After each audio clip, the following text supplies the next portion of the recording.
নমস্কার, আমি মধুস্নাতা। আমার গল্পের গ্রামোফোন চ্যানেলে আরও একবার আপনাদের সকলকে স্বাগত জানিয়ে শুরু করছি আমি লীলা মজুমদারের লেখা গল্প অধিপিসির বর্মি বাক্স, দ্বিতীয় পর্বটি। এই গল্পটি আশা করছি আপনাদের সকলেরই ভালো লাগবে। আর আমার পাঠ করা এই গল্পটি যদি আপনাদের ভালো লাগে তাহলে অবশ্যই এই চ্যানেলটিকে একটা লাইক, শেয়ার এবং সাবস্ক্রাইব করে নেবেন। শুরু করছি আজকের গল্প পাঠ। কখন যে ঘুমিয়ে পড়েছিলাম জানি না। যখন ঘুম ভাঙল দেখি ভোর হয়ে গেছে। দিদিমা কখন উঠে গেছেন। আমিও খচমচ করে খাট থেকে নেমে আস্তে আস্তে গিয়ে ঘরের সামনের বারান্দায় দাঁড়ালাম। দেখি ফুল বাগান থেকে আর তার পেছনে আম বাগান থেকে কুয়াশা উঠছে, ঠান্ডা হাওয়া দিচ্ছে।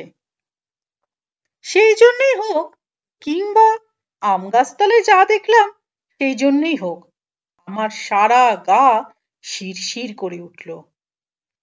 দেখলাম ছাই রঙের প্যান্টালুন আর ছাই রঙের গলাবন্ধ কোট পরে মুখে মাথায় কমফটার জড়িয়ে চিমড়ে ভদ্রলোক চোখে বাইনোকুলার লাগিয়ে এক দৃষ্টে বাড়ির দিকে চেয়ে রয়েছেন। তাই না দেখে আমার টনসিল ফুলে কলা গাছ। এমনই সময় সুট করে সে আম গাছের ছায়ার মধ্যে মিলিয়ে গেল আর ভোরবেলাকার প্রথম সূর্যের আলো এসে বাগান ভরে দিল। ফিরে দেখি আমার পাশে লাল নীল ছক্কাটা লুঙ্গি আর সবুজ কম্বলের ড্রেসিং গাউন পরে আম কাঠির দাঁতন চেবোতে চেবোতে সেজো দাদামশাই দাঁড়িয়ে রয়েছেন। সেজো দাদামশাই বললেন, জানিস এই বারান্দাটাতে আমার ছোট কাকা কত কি করিয়েছিলেন। বিলেত থেকে ছোট কাকা ভীষণ সায় হয়ে ফিরলেন। ঘাড় ছাট চুল, কোট প্যান্ট পরা, হাতে ছড়ি, মুখে চুরুট, কথায় কথায় খারাপ কথা। ক্রমেই বললেন, আমি মেয়ে মানিব, বিলেতে সব ঠিক করে রেখে এসেছি। এই দোতলার ওপর শোবার ঘরের সঙ্গে লাগা এক বাথরুম বানাবো। লম্বা বারান্দাটা তো আছেই, তার এক কোণ দিয়ে ঘোরানো লোহার সিঁড়ি বানাবো। সাদা পাগড়ি মাথায় দিয়ে ওই সিঁড়ি বেয়ে জমাদার ওঠানামা করবে, নইলে মেম আসবে না বলেছে। তাই শুনে আমার ঠাকুমা, পিসিমা আর জেঠিমারা হাত পা ছুড়ে বললেন, ও মা, সে কি কথা গো, মেমদের যে লাল চুল, কটা চোখ, ফ্যাকসা রং আর মরা খেকো ফিগার হয়, কি যে বলিস তা ঠিক নাই। মেমরা যে ইয়ে পর্যন্ত খায় শুনেছি। ছোট কাকা বিরক্ত মুখ করে বললেন, অবশ্যই তোমরা যদি চাও যে আমি সন্ন্যাসী হই তাহলে আমার আর কিছু বলবার নেই। বলো তো নাগা সন্ন্যাসী হই, মেমেও দরকার নেই, নতুন স্যুটগুলোতেও দরকার নেই। তাই শুনে ঠাকুরমারা সবাই আরো চেঁচামেচি শুরু করে দিলেন, কিন্তু ভয়ে ঠাকুরদার কানে কেউই কথাটা তুললেন না। ছোট কাকাও সেই সুযোগে মিস্ত্রি লাগিয়ে লোহার ঘোরানো সিঁড়ি তৈরি করিয়ে ফেললেন। ওইখানেই রেলিং কেটে সিঁড়ি বসানো হয়েছিল। দোতলা থেকে ছাদে উঠবার কাঠের সিঁড়ি একটা ছিলই, বাদর তাড়াবার জন্য। তারই ঠিক নিচে দিয়ে নতুন সিঁড়ি হলো। এখন খালি বাথরুম বানানো আর জমাদারের পাগড়ি কেনা বাকি রইল। ঠাকুরদার কাছে কি ধরনের মিথ্যে কথা বলে টাকা বাগানো যায়, দিন রাত ছোট কাকা সেই চিন্তাই করতে লাগলেন। এদিকে পাড়ার চোররাও সুবিধে পেয়ে রোজ রাত্রে লোহার ঘোরানো সিঁড়ি দিয়ে ওঠানামা করতে শুরু করে দিল। তাদের জ্বালায় ঘুমোই কার সাধ্যি। শেষটা একদিন ঠাকুরদার ঘুম ভেঙে গেল। গদা হাতে করে বারান্দায় বেরিয়ে এলেন। চোররাও সিঁড়ি দিয়ে ধপ ধপ নেমে বাগানের মধ্যে দিয়ে ঊর্ধ্বশ্বাসে দৌড় দিল। চাঁদের আলোয় ঠাকুরদা অবাক হয়ে সিঁড়ির দিকে তাকিয়ে রইলেন। তারপর আস্তে আস্তে আবার শুতে গেলেন। পরদিন সকালে উঠেই মিস্ত্রি ডাকিয়ে ওই সিঁড়ি খুলিয়ে ফেললেন। রাগের চোটে ছাদে উঠবার কাঠের সিঁড়িটা অবধি খুলিয়ে দিলেন। কাটা রেলিং ফের জোড়া দেওয়ালেন। আর ছোট কাকাকে ডেকে বললেন, পানুর ছোট মেয়ের সঙ্গে তোমার বিয়ে ঠিক করেছি, টোপর পরে প্রস্তুত হও। শেষটা ওই পানুর ফর্সা মোটা গোলচোখো 12 বছরের মেয়ের সঙ্গেই ছোট কাকার বিয়ে হয়ে গেল। এবং বিশ্বাস করবে কিনা জানি না, তারা সারা জীবন পরম সুখে কাটালো। পাঁচুটা তো ওরই নাতি। এই রে, ঘনশ্যাম আবার আমার ইসবগুল নিয়ে আসছে। বলিস যে আমি বেরিয়ে গেছি, বলেই সেজ দাদামশাই হাওয়া।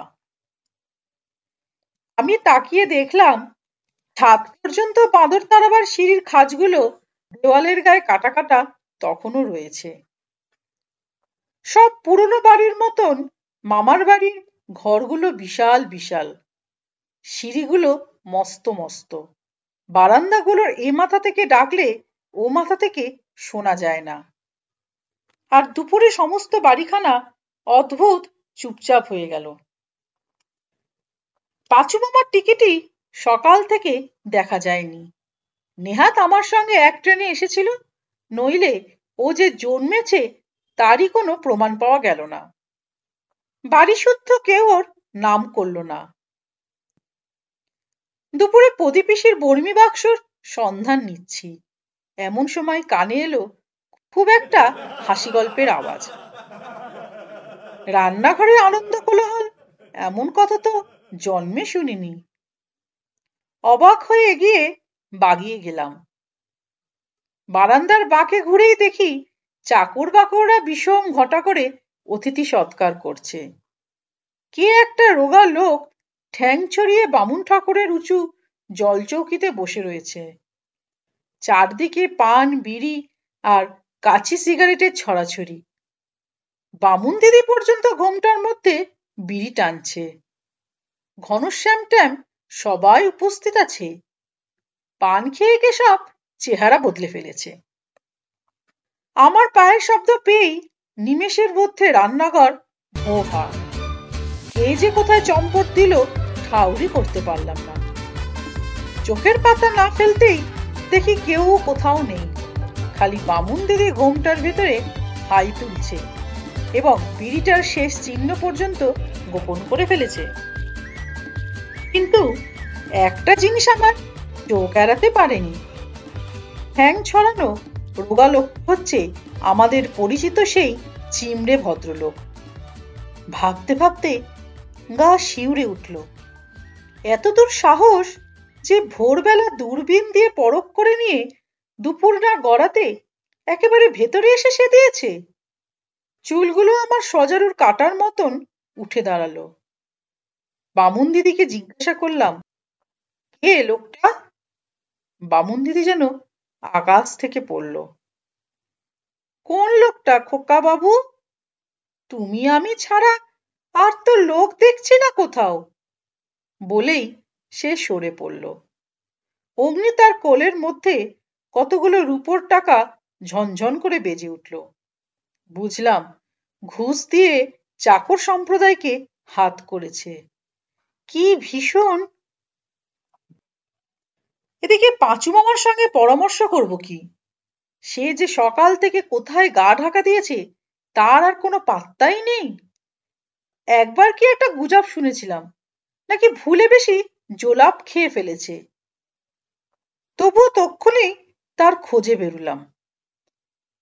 4-5টা ভুল দরজা খুলে 4-5 বার তাড়া খাবার পর দেখি পূর্ব দিকের ছোট ঘরে তক্তপোষের ওপর শুয়ে শুয়ে পাংশুপানা মুখ করে পাঁচু মামা পেটে হাত বুলোচ্ছে। আমাকে দেখেই বিষম বিরক্ত হয়ে নাকি সুরে বলল, কেন আবার বিরক্ত করতে এসেছো? যাও না এখান থেকে। আমি বললাম, চারদিকে যেরকম ষড়যন্ত্র চলেছে, এখন আর তোমার আরাম করে শুয়ে শুয়ে পেটে হাত বুলোনো শোভা পায় না। এদিকে শত্রু এসে ঢুকেছে, সে খবর রাখো কি? পাঁচু মামা কোথায় আমাকে হেল্প করবে? না তাই না, শুনে এমনই ক্যাও ম্যাও শুরু করে দিল যে আমি সেখান থেকে যেতে বাধ্য হলাম। সারাদিন ভেবে ভেবেও একটা কুল কিনারা করতে পারলাম না। রাত্রে দিদিমা পাশে শুয়ে মাথায় হাত বুলোতে বুলোতে বললেন, বলেছিলাম তোকে পদি পিসির বর্মি বাক্সের গল্প বলবো, তবে শোন। দিদিমা সবুজ বালাপোষ ভালো করে জড়িয়ে গালের পান দাঁতের পেছনে তুষে গল্প বলার জন্য রেডি হলেন, আর আমার বুক ঢিপ ঢিপ করতে লাগলো। দিদিমা বলতে লাগলেন, পদি পিসির ইয়া ছাতি ছিল, ইয়া পাঞ্জা ছিল। রোজ সকালে উঠে আধসের দুধের সঙ্গে 1 পোয়া ছোলা ভিজে খেতেন।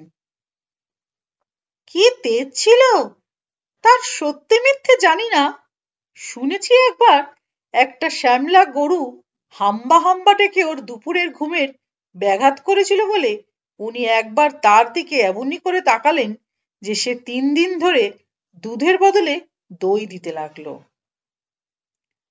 পদি পিসি একবার শীতকালে গরুর গাড়ি চেপে কাউকে কিছু না বলে রমাকান্ত নামে একটিমাত্র সঙ্গী নিয়ে কোথায় জানি চলে গেলেন। ফিরে এলেন দুপুর রাত্রে। এসেই মহা হইচই লাগালেন, কি একটা নাকি বর্মি বাক্স হারিয়েছে। সবাই মিলে নাকি 1.5 বছর ধরে এই বাক্স খুঁজেছিল। কোথায় পাওয়া যাবে, কেউই চোখে দেখেনি সে বাক্স। শেষ পর্যন্ত সে পাওয়াই গেল না। আমি নিঃশেষ বন্ধ করে বললাম, তাতে কি ছিল? দিদিমা বললেন, কে জানে, মশলা টশলা হবে। ওই পদি পিসির একটিমাত্র ছেলে ছিল, তার নাম ছিল গজা।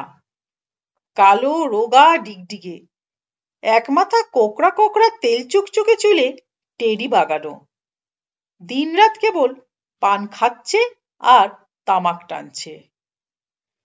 পড়াশোনা কি কোনো রকম কাজকর্মের নামটি নেই। সারা দিন গোলাপি গেঞ্জি আর আদির ঝুলো পাঞ্জাবি পরে পাড়া ময় টোটো কোম্পানি। শখের থিয়েটার, এখানে ওখানে আড্ডা, অথচ কারুর কিছু বলবার জো নেই। পদি পিসি তাহলে আর কাউকে আস্ত রাখবেন না। জানিস তো, ভালো লোকের কখনো ভালো হয় না।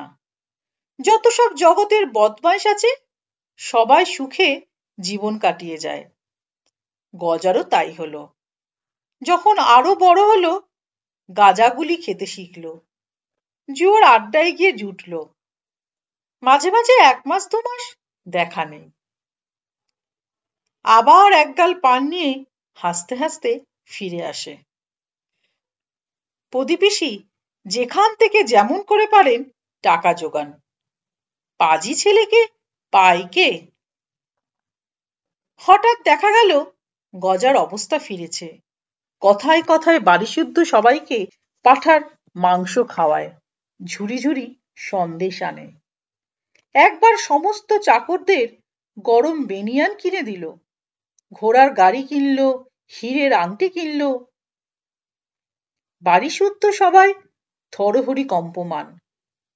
কে জানে কোথা থেকে এত টাকা পায়। পদি পিসি অব্দি চিন্তিত হলেন, অথচ চুরি ডাকাতি করলে তো এতদিনে পেয়াদা এসে হানা দিত। টাকা ভালো, কিন্তু পাই কোথা? গজার উপাখ্যান শুনতে শুনতে কখন যে ঘুমিয়ে পড়েছিলাম টেরই পাইনি। হঠাৎ ঘুম ভেঙে গেল। রাতের অদ্ভুত চুপচাপের মধ্যে শুনতে পেলাম পাহাড়ে পাশ বালিশটার আড়ালে দিদিমা আস্তে আস্তে নাক ডাকছেন, আর কোথাও কোনো আওয়াজ নেই। তারপর শুনলাম দূরে হুতুম পেঁচা ডাকছে, আর মাথার ওপর পুরনো কাঠের কড়িগুলো মটমই করে মোড়ামুড়ি দিচ্ছে। বুঝতে পারছিলাম এসবের জন্য ঘুম ভেঙে যায়নি। যার জন্য ঘুম ভেঙেছে সে নিশ্চয়ই আরো লোমহর্ষক। শুয়ে শুয়ে যখন থাকা অসহ্য হলো, পা শিরশির করতে লাগলো আর গলা শুকিয়ে কাঠ হয়ে গেল। জল না খেয়ে আর 1 মিনিটও থাকা অসম্ভব হলো। আস্তে আস্তে খাট থেকে নামলাম। আস্তে আস্তে দরজা খুলে বাইরে প্যাসেজে দাঁড়ালাম। ওই একটু দূরে সারি সারি 3টে কলসি ভরা জল রয়েছে, কিন্তু মাঝখানের ঘুরঘুটে অন্ধকারটুকু পেরোতেই ইচ্ছে করছে না। দাঁড়িয়ে দাঁড়িয়ে ডান পায়ের বুড়ো আঙুল দিয়ে বাঁ পায়ের গুলিটা চুলকোচ্ছি আর মন ঠিক করছি। এমন সময় কার পায়ের শব্দ শুনতে পেলাম। কি আর বলবো, হাত পা পেটের মধ্যে সেদিয়ে গেল। যেদিকে শব্দ সেদিকে সেজ দাদামশাইয়ের ঘর। কল্পনা করতে লাগলাম। দাঁত দিয়ে ছোড়া কামড়ে ধরে হাত দিয়ে শীত কাটতে কাটতে কানে মাকড়ি পড়া লাল নিংটি গায়ে তেল চুকচুকে সব চোর ডাকাতরা সেজ দাদামশাইয়ের ঘরে ঢুকে ওর হাত বাক্স সরাচ্ছে, রূপোর গড়গড়া নিচ্ছে, মখমলের চটি পায়ে দিচ্ছে। এমন সময় ঠুস করে সেজ দাদামশাইয়ের দরজা খুলে গেল আর বিড়ি ধরাতে ধরাতে যে বেরিয়ে এলো, বিড়ির আগুনে স্পষ্ট তাকে দেখে চিনলাম সেই চিমড়ে ভদ্রলোক বগলের জুতো নিয়ে পা টিপে টিপে এগুচ্ছে। আমার তো আর তখন নড়বার চড়বার ক্ষমতা ছিল না, তাই চুপ করে ভীষণ মৃত্যুর জন্য প্রস্তুত হতে লাগলাম। লোকটা কিন্তু কি একটা পেরেক না কিসে হোঁচট খেয়ে দূর শালা বলে অন্ধকারের মধ্যে মিলিয়ে গেল। একটু বাদেই নিচের তলে একটা দরজা বন্ধ হবার শব্দ শুনতে পেলাম। এতক্ষণে আমার চলবার শক্তি ফিরে এলো। ভাবলাম জল খেয়ে কাজ নেই, ঘরেই ফিরে যাওয়া যাক। একবার বেরোলো চিমড়ে ভদ্রলোক, এরপরে হয়তো বেরোবে দামড়া ডাকাত। ফিরতে যাব এমন সময় একটা সাদা কাগজ উড়ে এসে আমার পায়ে জড়িয়ে গেল। নিমেষের মধ্যে সেটা তুলে নিয়ে সবেমাত্র পকেটে পুরেছি, এমন সময় আবার সেজ দাদামশাইয়ের দরজা খুলে গেল এবং এবার স্বয়ং সেজ দাদামশাই বেরিয়ে এসে টর্চ হাতে নিয়ে আতিপাতি করে কি যেন খুঁজতে লাগলেন। আমি তো এদিকে অন্ধকারের মধ্যে দাঁড়িয়ে আছি, তো দাঁড়িয়েই আছি। ধরে ফেললে কি যে হবে ভাবা যায় না। এমন সময় সেই একই পেরেকে না কিসে হোঁচট খেয়ে সেজ দাদামশাই হাত পা ছুঁড়ে কত কি যে বললেন তার ঠিক নেই। ভালোই হলো, আমাকে দেখবার আগেই খোঁড়াতে খোঁড়াতে ঘরে গিয়ে বোধহয় কিছু লাগালেন টাগালেন। আমি যে কি ভাববো ঠাউর করতে না পেরে খানিকটা জল খেয়ে আবার শুয়ে পড়লাম। পকেটে কাগজটা করকর করতে লাগলো, কিন্তু দিদিমা আলো নিভিয়ে দিয়েছেন, পড়বার উপায় নেই। রংচঙে চৌকির ওপর রোজকার মতন আজও দেশলাই মোমবাতি রাখা ছিল, কিন্তু সব জানাজানি হয়ে যাবার ভয়ে আর জ্বাললাম না। সকালের জন্য অপেক্ষা করতে লাগলাম।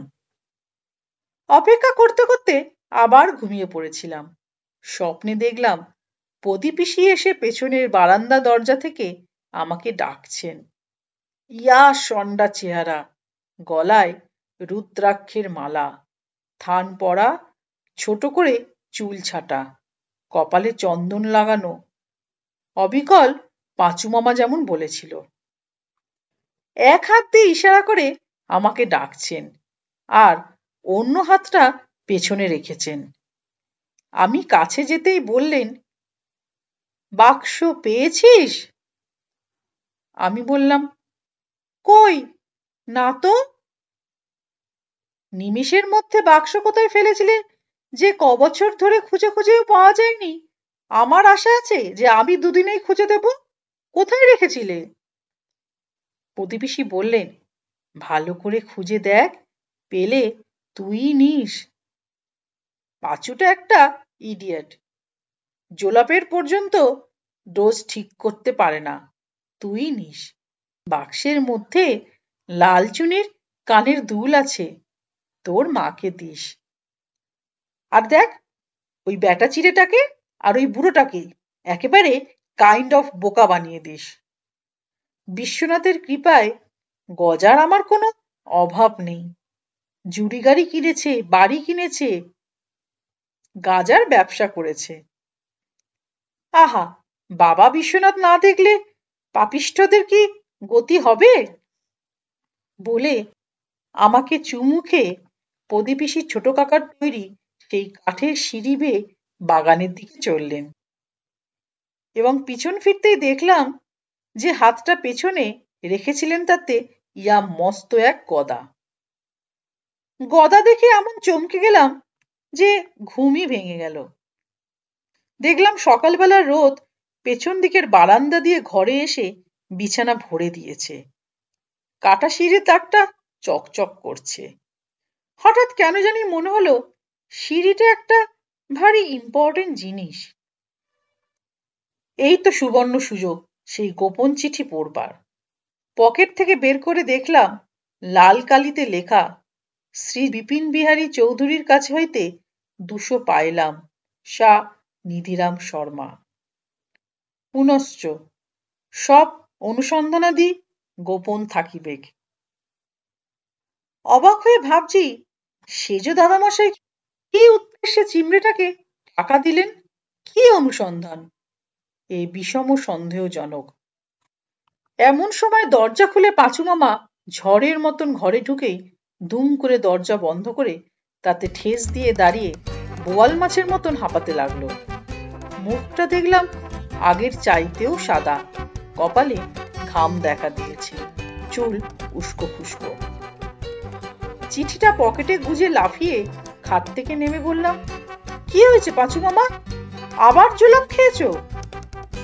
পাঁচু মামা শুকনো ঠোঁট আরো শুকনো জিভ দিয়ে চাপতে চেষ্টা করে বলল, খেন্তি পিসি এসেছে। আমি বললাম, খেন্তি পিসিটা আবার কে? পাঁচু মামা আমসি হেন মুখটি করে বলল, প্রদীপ পিসি দি সেকেন্ড। চিঠিটা পাঁচু মামার নাকের সামনে নেড়ে বললাম, ওসব তুচ্ছ ব্যাপার নিয়ে বৃথা সময় নষ্ট করো না মামা। স্বয়ং সেজ দাদামশাই এতে ভীষণভাবে জড়িত আছে। এই দেখো তার প্রমাণ। পাঁচু মামা চোখ গোল গোল করে চিঠিটা সবে পড়তে যাবে এমন সময় প্রচন্ড ধাক্কা খেয়ে দরজা গেল খুলে। আর সত্যি বলছি, অবিকল আমার সেই স্বপ্নে দেখা প্রদীপিসির মতন কে একজন তোলোহারির মতন মুখ করে ভিতরে এলেন। বুঝলাম ওই খেন্তি পিসি। পাঁচু মামা দরজার ঠেলা খেয়ে ছিটকে আমার খাটের ওপর পড়েছিল। সেখান থেকে সরু গলায় চেঁচিয়ে বলল, কি করতে পারো আমার তুমি? এমন কোন স্ত্রীলোক জন্মায়নি যাকে আমি ভয় পাই। জানো, আমার বুকের মধ্যে সিংহ। এইটুকু বলতেই খেন্তি পিসি কোমরে কাপড় জড়িয়ে খাটের দিকে এক পা এগুলেন, আর পাঁচু মামা অন্য দিক দিয়ে টুপ করে নেমে খাটের তলায় অগণিত হাঁড়ি কলসির মধ্যে সেদিয়ে গেল। খেন্তি পিসি তখন আমার দিকে মুখ ফিরিয়ে আপাদ মস্তক আমাকে কাঠফাটা দৃষ্টি দিয়ে দেখতে লাগলেন। আমার হাত এমনই কাঁপতে লাগলো যে চিঠিটা খড়মড় খড়মড় করে উঠল। তাই শুনে খেন্তি পিসি এমনই চমকালেন যেন বন্দুকের গুলি শুনেছেন। কি যেন বলতে যাচ্ছিলেন, কিন্তু সে কথা বলবার আগেই সেজ দাদামশাই হন্তদন্ত হয়ে ঘরে ঢুকলেন। খেন্তি পিসিকে দেখে একটু যেন অপ্রস্তুত হয়ে বললেন, আ খেন্তি, তুই আবার এখানে কেন? খেন্তি পিসি চায়না ক্যান্ডেল পাওয়ারের চোখ দুটো আমার উপর থেকে সরিয়ে বরফের মতো ঠান্ডা গলায় বললেন, কেন, তোমার কি তাতে কোনো অসুবিধা হচ্ছে?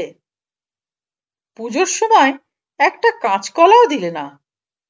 আমার ভজাকে যে কাপড় দিলে সে অতি খেলো সস্তা রাবিশ। বাপের বাড়ি থেকে কলাটা মূলোটা দূরে থাকুক, কচুটারও মুখ দেখি না।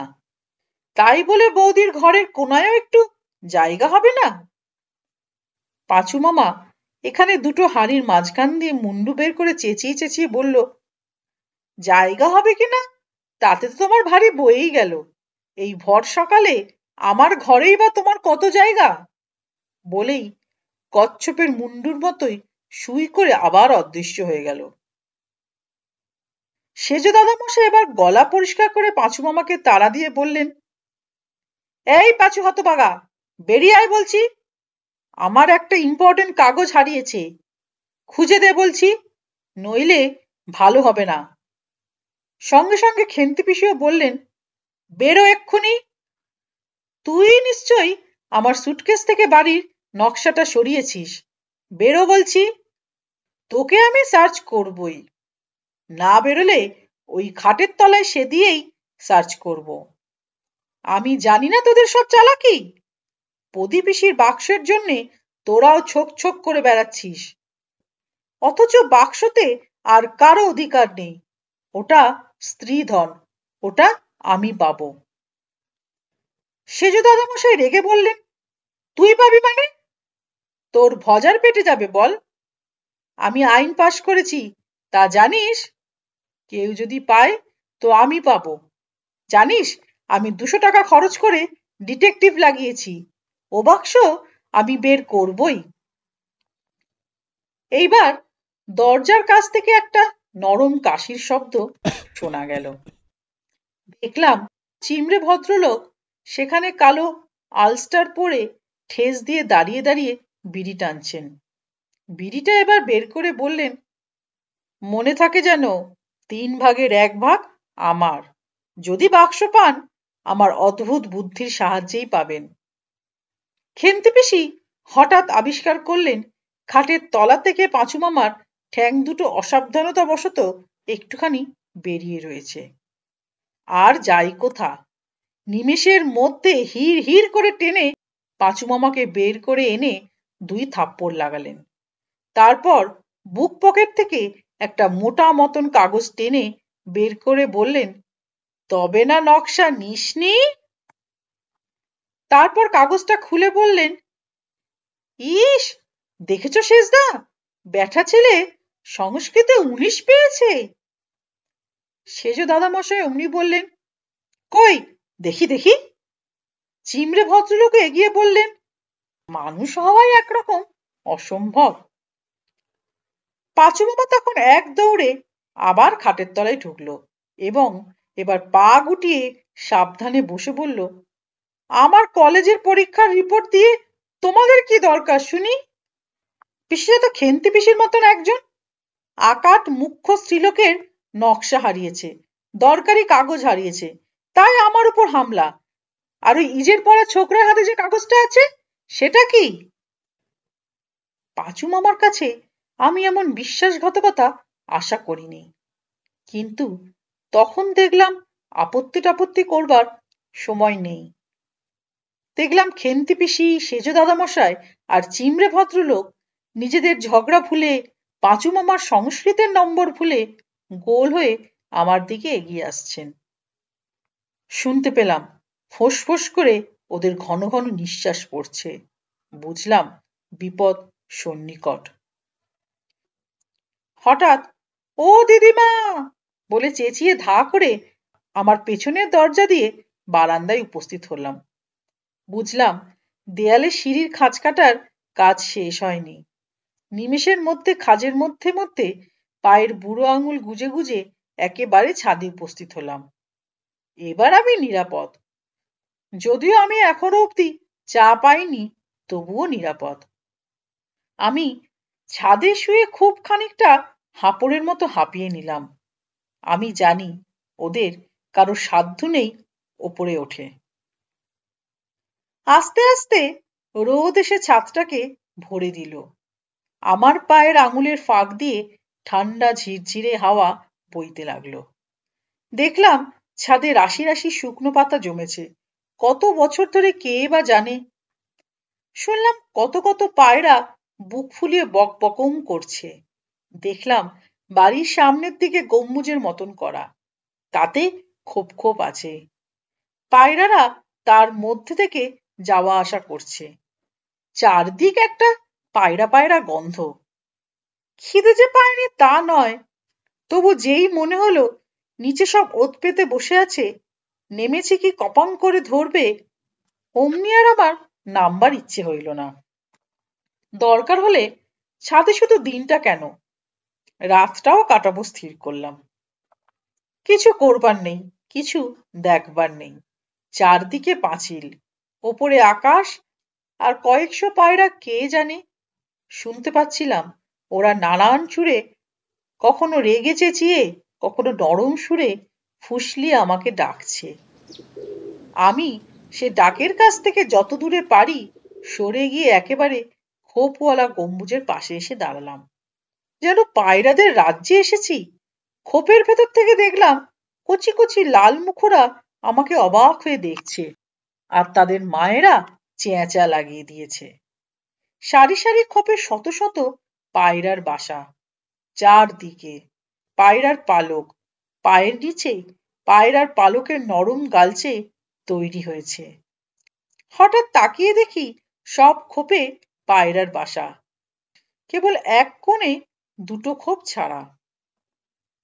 তখন আমার গায়ের লোমগুলি খড়খড় করে একটার পর একটা উঠে দাঁড়ালো, আর পা দুটো তুলতুলে মাখনের মতন হয়ে গেল।